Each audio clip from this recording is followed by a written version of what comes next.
What is good, everyone? Mills here, bringing you some fire content on the Fire Day 18 channel. And in today's video, we're going to be making a list of the worst career arcs and the best career arcs. So we're going to be rating this list from worst to best, every single new career arc, plus the old ones as well. There's 24 of them on this list. And before I start this list, I'm going to be making a few rules here. Number one, this is based on the rarity of the diamonds in a position. So let's say a catcher, if there's very little diamonds, that catcher career arc is going to be very high up on the list. If there's a lot of diamonds in that specific area, they're going to be a lot lower. But I also, by the way, also, there's no bias, so if I played with some of these cards and I rated them a little high, it's not really because I think that they're really good because I played with them. I just based them because of their stats and stuff, not because of how well I hit with them or because I have them. It's also based on other people's opinions as well as how they use them, how they swing, just the opinion also. Like, by the way, guys, if you want to make your own, if you want to tell me your rankings of these career arcs, put it down below in the comment section. I would love to hear your opinions. This is just my opinion of what I think are the best and worst career arcs. So, not to hold you up, there are 24 career arcs on this list. Let's get right to it. So starting with number 24 here, we got ourselves Schmidt. I don't really have much to say about him. He has a good K per 9, but the rest are kind of like 90 below, which I wouldn't say is bad. I would actually say that's pretty great, like very good. But I wouldn't say he's nothing really to talk about since he's an 85 overall. Like, he's okay all around and stuff, but he's got a good four-seamer, slider, cutter, forkball. It's just, there's not really much really special to say about him. Nothing really stands out. Like, yes, he's a good all-around, but compared to all the other closers on this list, he's a hard 24, guys. So, yeah, that's basically all I have to say about him. Alright, guys, so number 23 is going to have to go to Roberto Alomar, guys. So I know everyone's been hyped to get this card in the game, and I get why, alright? Like, he's got great speed, he's got great fielding, he's got good contact except against lefties. He has great vision, he also has good clutch as well, but he has no power. And also, like, I've heard really bad opinions about this guy, about him being the worst career arc just in general. He's a second baseman, which is also nice because it's very rare to get a second baseman diamond, but I just recommend you stick to having a creative player for a diamond, guys. I wouldn't try grinding Alomar, but also, I'm not saying that these career arcs suck. I'm just saying that, like, they're the worst when compared to all the others. That's what this list is for. You guys could still get the number 24 career arc or number 23, which is Roberto Alomar. I'm just saying that, like, they're not the guys that I would say are, like, a top 5 career arc. But still, he's still a pretty solid career arc out of the way.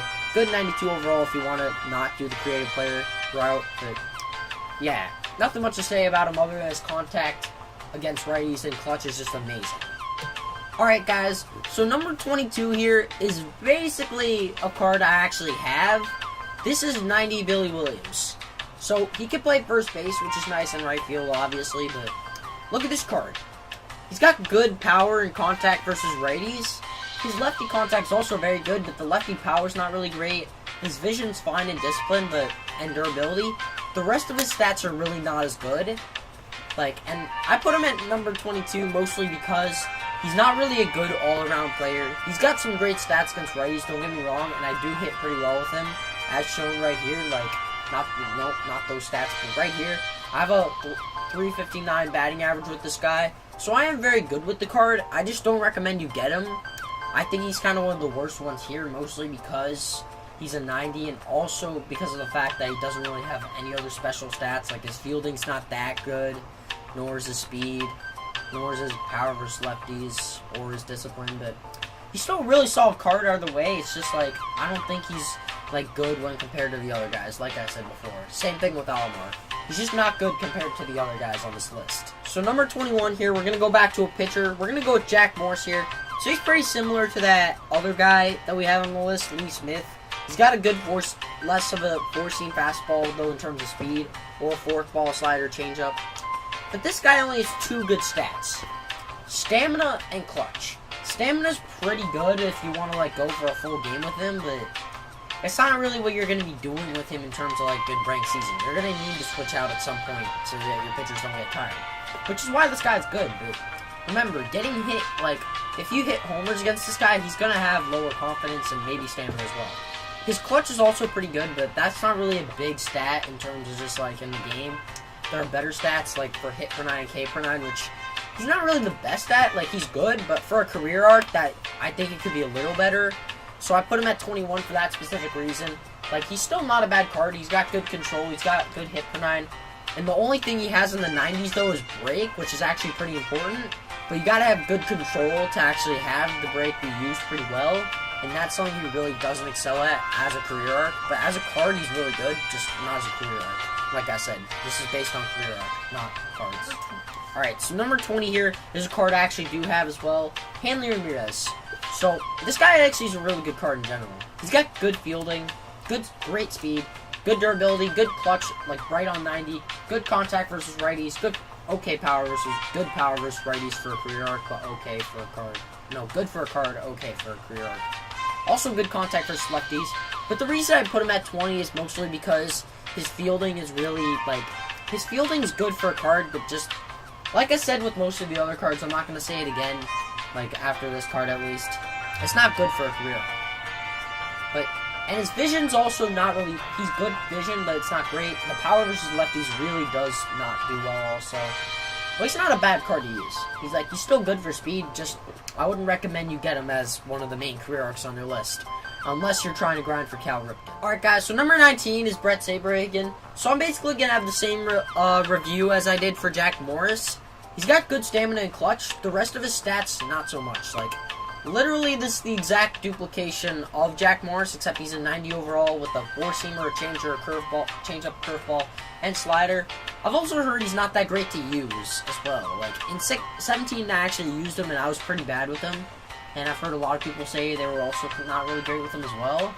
So that's kind of why I put this guy also at number 19. But he's not a bad card. Like, he's got good break, but like I said earlier, the control's not really good as well. But still, if you want a guy with a good amount of innings on him, pick up this guy. Besides that, though, he's not a great career arc, but he's not bad either. Like, he definitely is on the latter part of the list, but he's not a bad career arc either way. Just saying that now, even though he's number 19. Alright, so number 18 here is a pretty popular opinion one, though. Joe Torre. So he's got amazing contact, great clutch, good fielding like Hanley, but the speed is really not there, though, for him. But he's got similar fielding to Hanley. He also doesn't have a lot of power, but he does have great vision. He does have good bat, kind of good discipline, really good durability. But besides that, that's not really a great card. And also, based on popular opinion, people cannot hit with this guy a lot of bombs or doubles, which is actually one of his missions too. So, I've heard a lot of people say that they either bloop up with him or they just don't hit the ball well. But I don't think this guy's bad. I think he's better than Hanley, Billy Williams, and Roberto Alomar. And that's really saying something, because this guy does actually have some good contact when you use him right.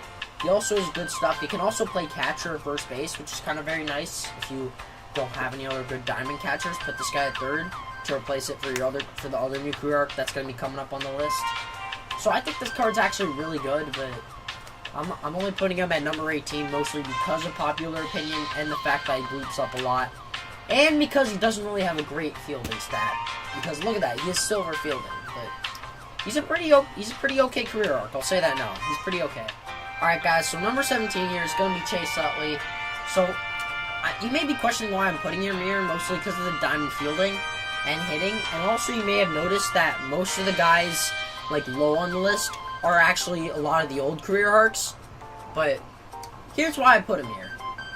So, his gold has really good hitting stats against lefties, but against righties, at least, he's not good.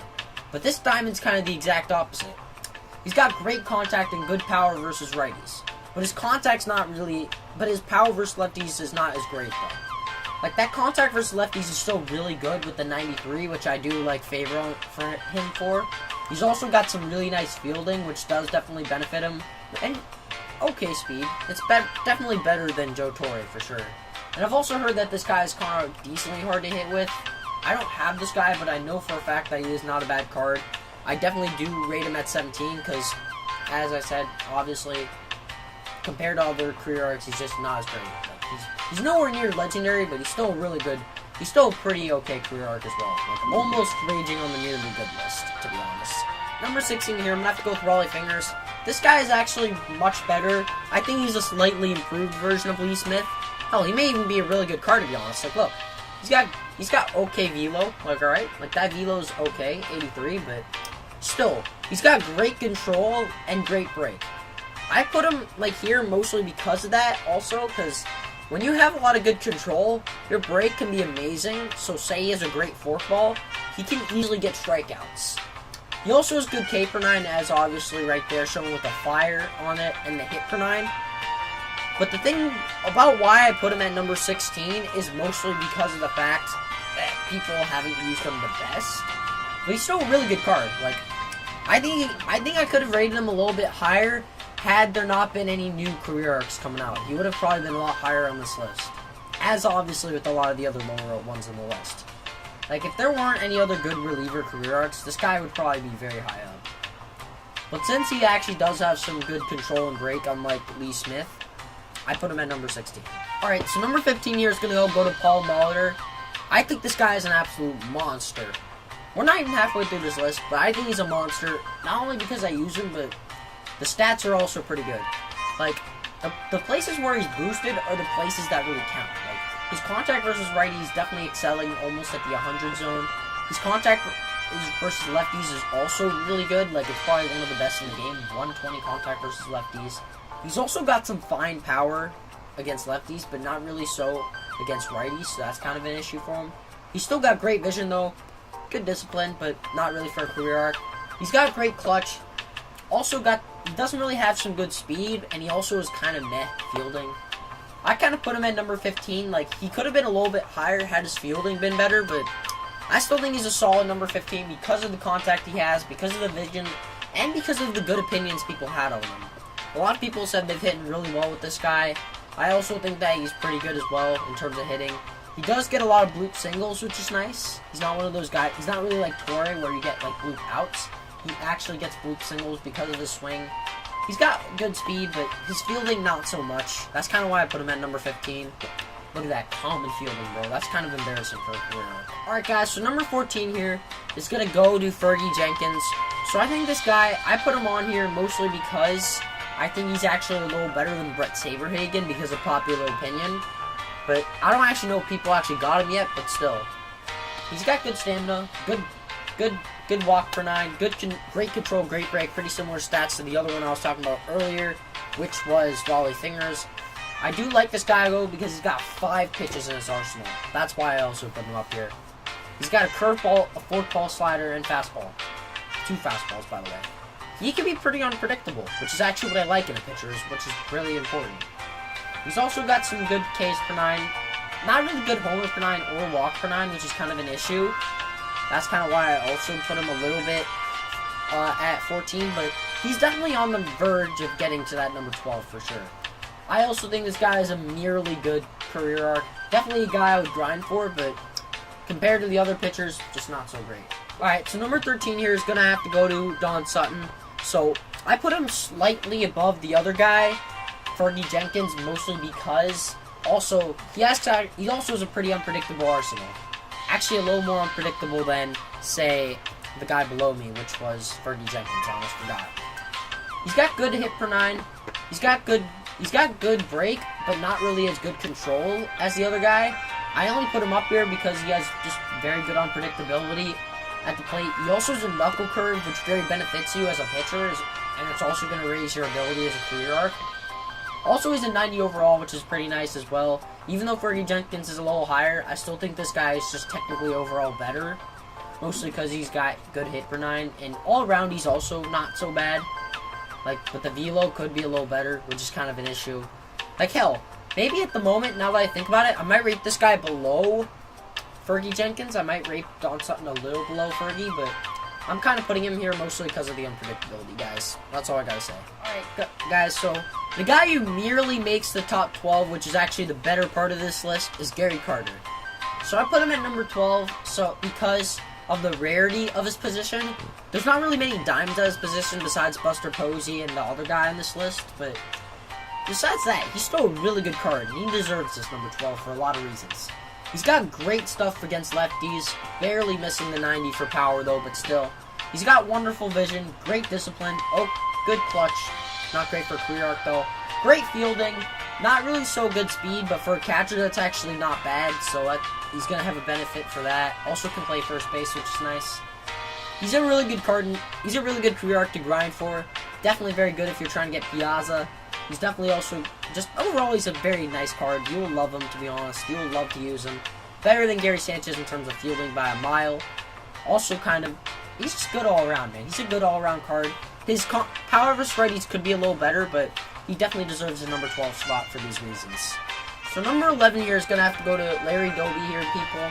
So he's kind of like Billy Williams in a lot of ways.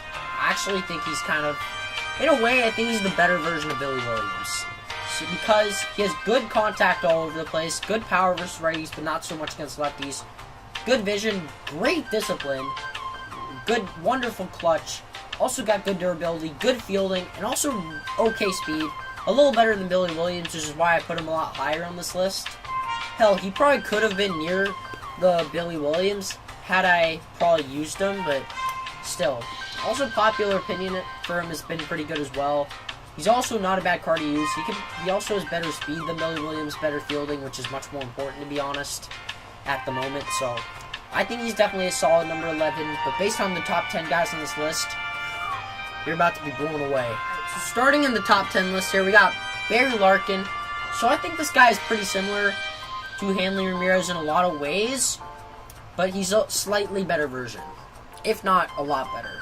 He's got good contact all over the place, good power against lefties, not so much against righties, but he's got great vision, great clutch, good durability, great fielding, great speed and stealing, bro. That's probably one of the most important things you want in a player. So I like this Barry Larkin for good reasons. Also, I've used him in the past, which definitely will benefit this guy on the list. But he may not be the same card, so I'm not really going to put him, like, I'm not going to count him. I'm not going to add the biasness to it. But I still think he's a really solid card to get. He's really good. Better than all the other guys on this list below him, I think. Just an overall nice card to use, alright? Like, he's kind of the opposite of Hanley, though, in terms of power. Because he's got good power against lefties and not righties. But he definitely deserves number 10 for his speed, for his fielding, and how well I can use him, and other people. Alright, so number 9 here is going to go to a pitcher. We're going to go with Zach Grienke here. So this guy is a pretty typical pitcher, to be honest. Four-seamer, slider, curveball, changeup. The thing that most pitchers have. But what this guy doesn't have is flames. I only put him here mostly because he's a new career arc, and because he's got good all-around stats. Like, the hit per 9 and walk per 9 could be a little better, but his K per 9, his clutch, his break is really good. And hell, he has really good fielding for a pitcher as well, which definitely benefits him a lot. He's also got nice velo, which definitely benefits as well. He's a good all-around card. I just don't think he has anything special all over the place. Like, I just think that he's a really good card just because of the all-aroundness of him. Like, if he had a slightly better hit per 9, I think he could be a 90 overall, but I think this guy's a solid number 9 for sure, just because he's new as well. Alright guys, so number 8 is going to finally go to a reliever. It's been a while since we've gotten one of these guys. So, I put this guy on the list because he got great hit per 9, great K per 9, great home run per 9, great clutch, good control, but great break, and okay velo. So, I also put him here because he's got some really nice pitches as well. I think he's definitely one of the better old career arcs for sure. Very underrated in my opinion, and definitely deserves this number 8 spot. He's just got good He's just got good stats in the places where it counts. Like, yeah, the walks per 9 could be a little better, but he's got basically a lot of what you need in a closer. Like, this guy could be a little better than that Fernando Rodney you get from collections. I still think he's a really solid card though as well. Good arm accuracy as well, pretty outstanding for a pitcher. Yeah, I put him though mostly at number 8 because of his pitches as well. That's really all I have to say about him, but he's still a really good card. If not, great. Alright, so number 7 here is going to go to Mike Schmidt. So this guy was actually kind of tough to rate based on all the other guys on this list, because most of the other guys ahead of us are actually cards from the new career arcs. So I put this guy at number 7 because he's got insane power, insane fielding all over the place, and also great discipline and good contact versus lefties. The places where he really does struggle though is his vision, speed, and contact versus righties. all those stats that he kind of is weak at are kind of pretty important. But he's still a really good card as well because he's got good hitting, diamond fielding, pretty important. Also, he's a 95 overall, which definitely puts him higher on this list for sure. And it's also, I mean, yes, there's a lot of third baseman diamonds, but they're all kind of hard to get. That's also why I like this guy. And yeah, so not really much else to talk about him besides the fact that he's just an insane fielder, insane power hitter, and just, you know, he's great against lefties. That's all I need to say. Definitely does only get number 7 because of the speed and movement and contact versus righties though. Alright guys, so number 6 here is going to probably be an unpopular opinion, I know, but Albert Belle. Originally I was going to have this guy in the top 5, maybe even top 3, but after realizing it, I think most people use the other cards that are higher above him, like a little better, even though if they have not yet got him. But this guy is amazing against righties, great contact versus righties, great power, good contact versus lefties, good durability. He's actually a pretty good all-around player. He's also got good fielding. The speed doesn't benefit him a lot though. Even though he does have bronze fielding, I still think he isn't that bad of a card. Definitely could be a little more improved though for the speed. And also there are a lot of diamonds in this position specifically, kind of demoting him to number 6. But he's still a really good card. Probably a great career arc to pick up anyways. Alright, so number 5 here is going to go to a pretty hyped up reliever. So, pretty similar to that Trevor Hoffman, but he's a 92 overall instead of an 89. Robb Nen. He's got a lot of hype on him right now. Good hit per 9, good K per 9, good clutch. He's also got great velocity, great break, okay, good control for a career arc, for a card, but not great for a career arc. Good arm strength, but yeah, still. This guy's got amazing velo. Alright, I already said it. He's got 99 mile per hour fastball, a slider, a splitter, a curveball, all really good pitches. I also think this guy is just really good in general. He deserves all the hype he's getting. I mean, the place he could really improve though is with the walk per 9, kind of why I'm putting him at number 5. Like, if his walk per 9 and control went up, I may have put him on a little higher in this list. But I still think this guy is a really good closer. Probably the best career arc closer on this list, if anything. Yeah, the next guy is probably going to be the last pitcher that we're going to be talking about, number 4. He's the number 4 here, guys. I put him up here because he is a lefty pitcher. He's an 86 over... Oh, no, that's not the right guy. What am I saying, guys? I just screwed that up. What the hell? That's his 86. What am I doing? Apologies. This is his actual card. So he's got a 4-seamer, a slider, a changeup, a sinker, a curveball. Those are some really good pitches. He's also got good stamina, which is kind of helpful. His Ks per 9 and clutch and velocity and break is really good. His control is also very nice. Hits per 9 is the only thing I could say that he could really go up on. But besides that, he's a really solid card. Like, all around, he's really good. Kind of why I put him at the top 5 spot. He's also got some pretty good arm strength and arm accuracy for a pitcher. But besides that, he's really nothing much else besides an all-around amazing starting pitcher. Very good guy to do in career arcs. Probably one of the best career arcs in the game right now for a top 5. Definitely think he deserves the spot. Alright guys, so number 3 here is going to go to Johnny Bench. I put this guy on number 3 mostly because of the rarity of this position. So the other diamond here was Gary Carter, but this guy was definitely a little bit of a slightly better version of Gary Carter, I think. He's slightly better in contact versus lefties, power versus lefties, which is, by the way, one of the best in the game at 123. He's also got better contact versus righties and power versus righties. Also got good vision, great clutch, great durability, great fielding, and also good blocking, which is very helpful. Pretty much in the same spot as fielding, though. And slightly worse speed than than Carter, but look at how many positions this guy can play. Look at that. Look. Right now. Like, just look at that specific spot. First base, third base, left field, center field, right field. Do you guys know a catcher in this game that can really play those spots? I don't really think so. So, I feel like this guy definitely deserves this number 3 spot because of his versatility, his amazing hitting that's slightly better than Gary Carter, and his amazing fielding. That's all I gotta say about number 3. The other 2, though, are monsters. So the quote-unquote monster I was talking about on this list was Frank Thomas.